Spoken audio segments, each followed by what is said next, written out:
Hi, Minister. When the WestJet strike happened, the order for binding arbitration didn't end the strike. Can you confirm whether this order will actually end the strike, the lockout in this case? We're confident that it will. Why? The Canada Industrial Relations Board now has its own process to follow. It will be following that, and that will extend over the coming hours and couple days. Yeah. Okay, so, sorry, can you clarify what's going to happen now, as in when do you expect it to end? Like, will railways be operating tomorrow? And do you blame the railway companies for the lockout today? The process is that I direct the Canada Industrial Relations Board. They, of course, are an independent body, an arm's length body. They have a process that includes and requires consultation with the parties. They will be doing that and rendering a decision, I hope, very quickly. Nick Murray, CBC. Hi, Mr. I just want to go back to one of the previous questions. And I'm curious what the actual wording of the order is, because going back to that Industrial Relations Board decision from earlier this month in the WestJet case, they said that unless the order explicitly lays out either that the lockout has to end or that workers aren't allowed to strike, that both sides can continue those activities. So can you lay us out for what exactly the wording of the order is? Well, you'll be able to get that, I'm sure, online at the appropriate time. I'm not quite sure how those processes unfold, but fundamentally we are asking the board to direct a resumption of activities and a return to work at the railways.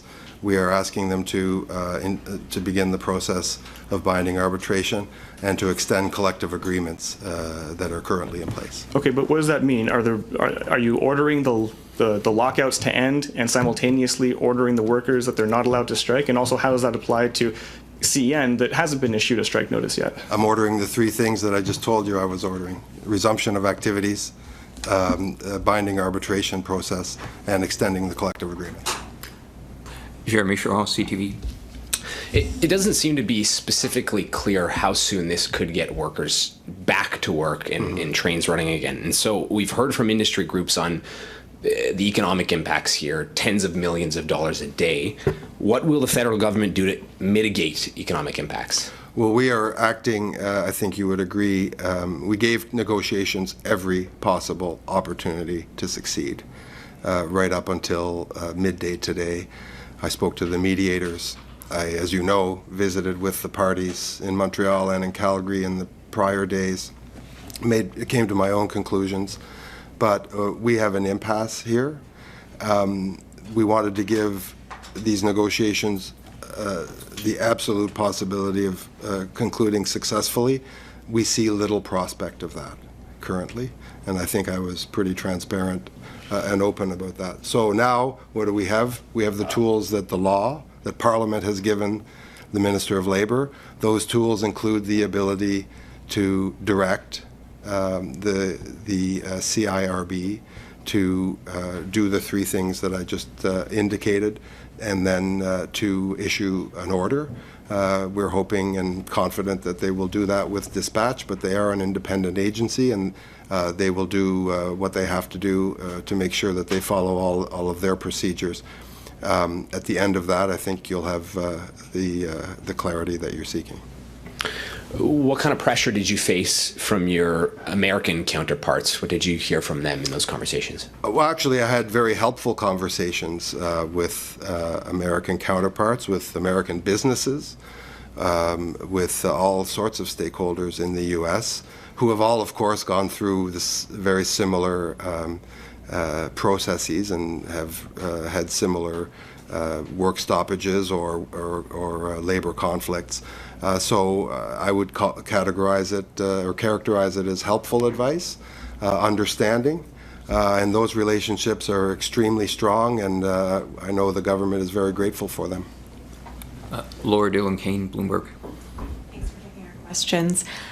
So when it comes to the CIRB, I'm just wondering what changed between last week and now in terms of your decision to order them to impose binding arbitration? Thank you. Good question. I turned down, as you know, a request from one of the parties to do something similar last week.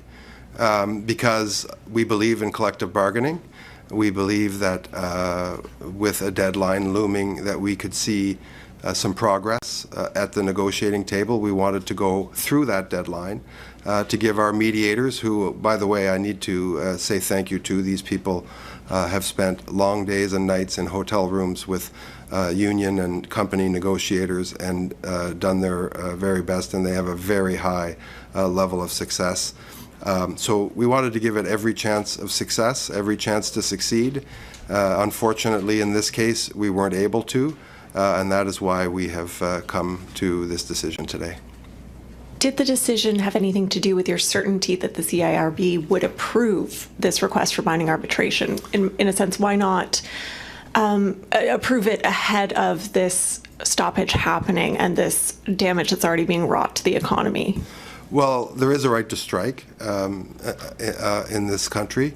There are obviously mitigating factors, the ones I just finished describing, I think, at great length. The fact is that we believe in collective bargaining.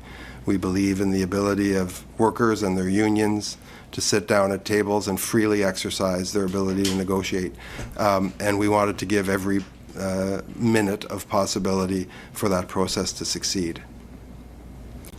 Catherine Levesque, National Post. Hi, Minister.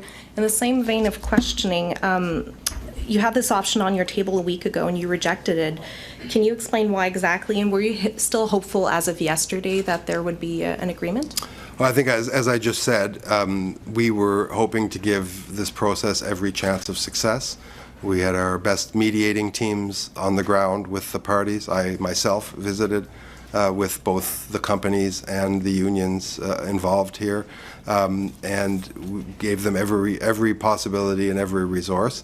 Unfortunately, we are at an impasse. There is no question that we are at an impasse. The issues remain, the parties remain very, very far apart on these issues. They're important issues. They're important issues to members of those unions. They're important issues to the employers. It's not my job to pick sides here. We're interested solely in making sure that labor relations in this country remain on a sure footing, and that this very unusual situation where we have two national railways who have suspended operations, that situation not be prolonged unduly. And just as a follow-up, is Canada still considered to be a reliable trade partner? I think folks all over the world, I've spoken to many U.S. Business people over the last little while. I can assure you, many of whom, by the way, have important investments in this country, and I can assure you that Canada is not only a destination for investment and a place where the rule of law, including the rules of law that we are applying today, prevails, but the future looks very, very bright for investment in Canada, and that's one thing I've come to learn throughout this process. Merci tout le monde. Oh, Minister, we've got Globe and Mail and Toronto Star here, so yeah, we've got Globe and Mail and Toronto Star here. Would probably like to get in, so Marika, there you go. Hi, Minister. Marika Walsh with the Globe and Mail. Thank you for your patience. The unions were opposed to binding arbitration. Have you communicated this to them, and do you know if they plan to challenge this order in court? Like, are they going to cooperate? I've been in regular contact with the Teamsters.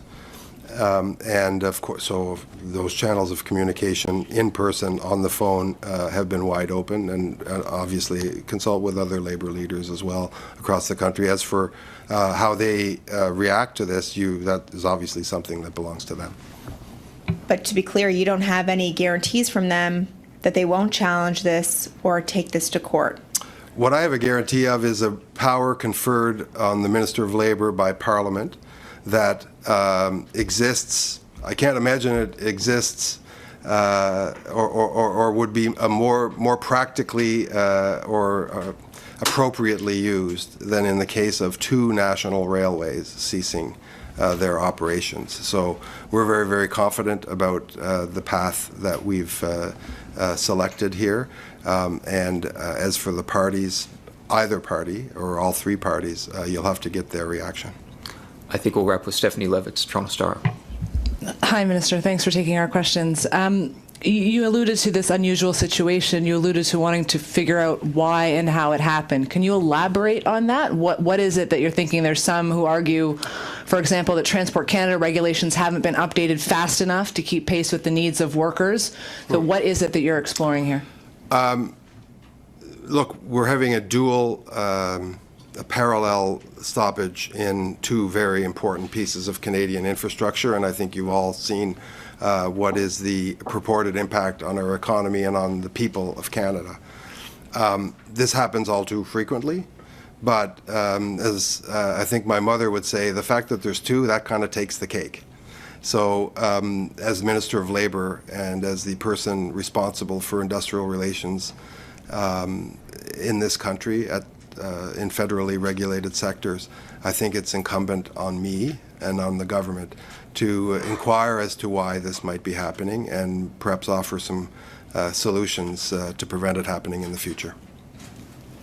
And I guess just as a follow-up, I know we've all been seeking clarity about when the trains will move again. What is your expectation for when the trains will start running again? Again, if you're sensing any lack of clarity on that for me, it's because there is an independent agency tribunal involved here who must follow their own process. Obviously, I'm acting at a very early stage here and hoping that they will act with similar dispatch. And I assume that the trains will be running, within days. But again, I want to be deferential to the process that will unfold here.